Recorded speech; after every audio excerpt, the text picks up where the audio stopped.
क्या राहुल गांधी हरियाणा का बदला ले पाएंगे महाराष्ट्र जीत के? तो मैं बता दूं कि ये सिर्फ राहुल गांधी की नाक का सवाल नहीं है, बल्कि पूरी की पूरी महाविकास अघाड़ी की नाक का सवाल है। मैं ऐसा क्यों कह रहा हूं? क्योंकि आप महायुति में देखोगे तो एकनाथ शिंदे की शिवसेना है, वहीं पे अगर महाविकास अघाड़ी में देखोगे तो उद्धव ठाकरे की शिवसेना है। एनसीपी शरद पवार की है महाविकास अघाड़ी में, वहीं पे एनसीपी अजीत पवार का गुट है महायुति में। अब जो भी ज्यादा सीटें लाएगा वही असली शिवसेना होगी और वही असली एनसीपी होगी।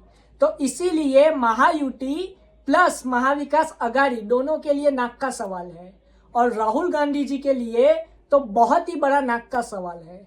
मैं ऐसा क्यों कह रहा हूं? क्योंकि राहुल गांधी जी ऐसा कह रहे थे कि हरियाणा में तो हम आराम से 60+ सीट्स जीतने जा रहे हैं, लेकिन क्या हुआ? सबने देखा, हरियाणा में बीजेपी जीत गई और राहुल गांधी जी के जितने भी जुमले थे सारे के सारे जुमले फेल हो गए। हरियाणा में मोदी जी ने उतनी रैली भी नहीं की, फिर भी हरियाणा में बीजेपी की सरकार आई।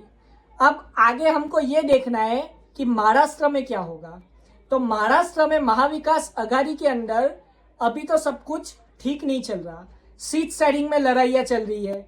और अगर आप देखोगे तो समाजवादी पार्टी भी नाखुश है महाविकास अघाड़ी से, वो ज्यादा सीटें मांग रही है, लेकिन महाविकास अघाड़ी उनको ज्यादा सीटें देना नहीं चाहती। कांग्रेस और शिवसेना सीटों के लिए लड़ रही है, किसको कौन सी सीट चाहिए और कौन कौन सी सीट पे जीत सकता है। कांग्रेस कह रही है कि शिवसेना ऐसी सीटों पे लड़ रही है जहां पे वो जीत सकती है, और कांग्रेस को ऐसी सीट दे रही है जहां पे वो हार सकती है, और शिवसेना भी वही कह रही है। तो अब महाविकास अघाड़ी के अंदर तो अभी अंदर ही अंदर झगड़ा चल रहा है, वहीं पे महायुति के अंदर भी अंदर ही अंदर झगड़ा चल रहा है। शिवसेना एकनाथ शिंदे की है, एनसीपी अजीत पवार और बीजेपी, ये तीनों के बीच भी अभी सीट शेयरिंग के लिए झगड़ा चल रहा है। तो मैं यहाँ पे कह दूं कि अभी सारी पार्टियां सीट शेयरिंग के लिए झगड़ा कर रही है, लेकिन अब चुनाव को सिर्फ 15-20 दिन ही बाकी है। 20 नवंबर को महाराष्ट्र में लोग वोट डालने जाएंगे चुनाव में। मैं ये कह दूं कि 20 नवंबर एक ऐतिहासिक दिन होगा हमारे इतिहास का, क्योंकि 20 नवंबर को ऐसा वर्डिक्ट आएगा जो कि 23 नवंबर को दिया जाएगा इलेक्शन कमीशन के द्वारा। ऐसा वर्डिक्ट दिया जाएगा महाराष्ट्र के द्वारा जो कि पूरे देश पे इम्पैक्ट करेगा। मैं ऐसा क्यों कह रहा हूं? क्योंकि महाराष्ट्र सिर्फ एक बड़ा स्टेट नहीं है, लोकसभा सीटों के मामले में महाराष्ट्र दूसरा सबसे बड़ा स्टेट है, लेकिन इससे भी बड़ी चीज है महाराष्ट्र में, वो है कि महाराष्ट्र हमारी देश का फाइनेंशियल कैपिटल है। मतलब कि सबसे ज्यादा जीडीपी और सबसे ज्यादा पैसा अगर किसी स्टेट के पास है तो वो है महाराष्ट्र, क्योंकि महाराष्ट्र में मुंबई है, महाराष्ट्र में बॉलीवुड है, जितनी भी बड़ी चीजें हैं वो सारी की सारी महाराष्ट्र में है। इसीलिए बुलेट ट्रेन भी अहमदाबाद से मुंबई तक बनाई जा रही है। लेकिन अगर महाविकास अघाड़ी की सरकार आती है तो वो पहले तो बुलेट ट्रेन का प्रोजेक्ट रोक देगी, जैसे उन्होंने पहले किया। और आगे मैं ये भी बता दूं कि महाविकास अघाड़ी की सरकार आने के चांसेस बहुत ज्यादा है अगर महाविकास अघाड़ी के हर एक पार्टी के नेता पूरा का पूरा जोर लगाए, वो राहुल गांधी हो, उद्धव ठाकरे हो या शरद पवार हो।